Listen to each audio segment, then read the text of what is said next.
Ever feel like your UI UX design process takes way longer than it should?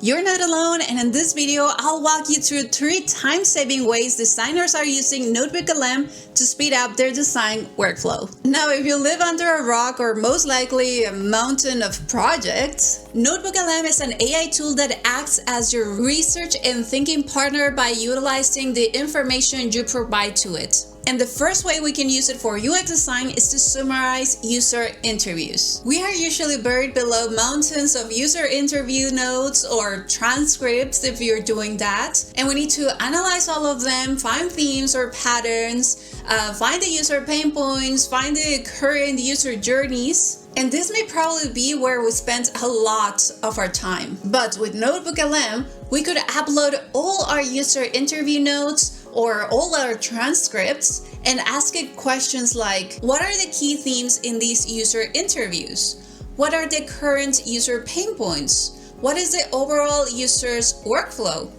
Or we can also ask specific questions like, how many people said they were struggling with A? Or what are the tools they're currently using in their process? A word of caution here, this has proven to not be a replacement of our actual research synthesis. So I still recommend you to do your analysis and synthesis manually, putting your post-its and finding the patterns, and only use NotebookLM in case you missed anything, or if you don't remember who said what, or if you need to extract some user quotes for your presentations or to mention some of them to your stakeholders. So use it more like your memory enhancer, if I can say it like that. This may be especially useful if you're working alone in this part of the process, because a lot of the times we just need another pair of eyes to help us, or in this case, another pair of monitors?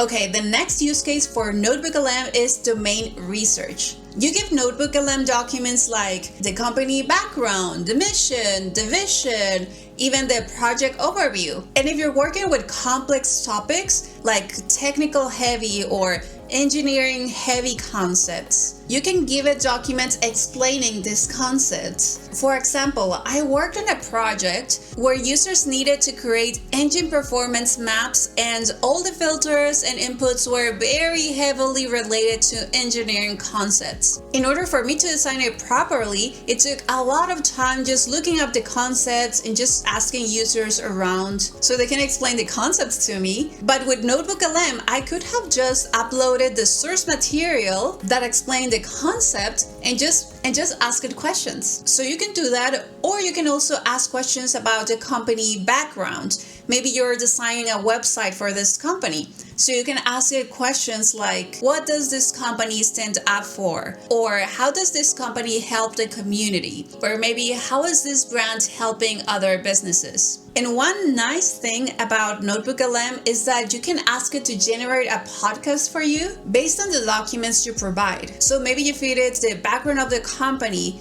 you generate a podcast, and you can hear it on your commute maybe, or during lunch to know more about the company and save time. Okay, the next use case for NotebookLM is to create your research presentation. So you finalize your research analysis and now you want to present it to the stakeholders or maybe to your team. You can ask NotebookLM, summarize these research insights for a presentation. And you can even specify to make it fit for a specific audience. Maybe your audience doesn't know about the topic, or maybe you want it to be the tone more persuasive because you're presenting your design proposal. Just a heads up, the presentation will not be perfect, and most likely it will not give you a good storytelling sequence, but it could give you a good first draft of your presentation so you can refine it later and just keep adding things to it as you need.